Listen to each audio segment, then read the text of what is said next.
ရေပါလေးချက်အားဖြစ်ပါတယ်အရင်ဦးထိုင်လိုက်မယ်ထိုင်ပြီးတော့ဆိုရင်ခါလေးကိုရေပါလေးကိုဖတ်လိုက်မယ်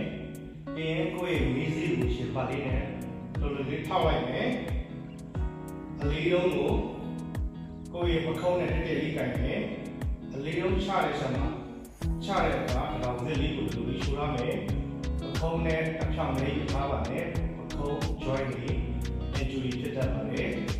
အတော်စက်လေးကို45ဒီဂရီလောက်ဝေးရမယ်ရေပါကိုညှစ်ပြီးတော့အပေါ်လွတ်ရမယ်အပေါ်တွန်းနေတဲ့အချိန်မှာဒီလိုမုတ်ထုတ်မယ်ပြန်ချတဲ့အချိန်မှာအသက်ရှူမယ်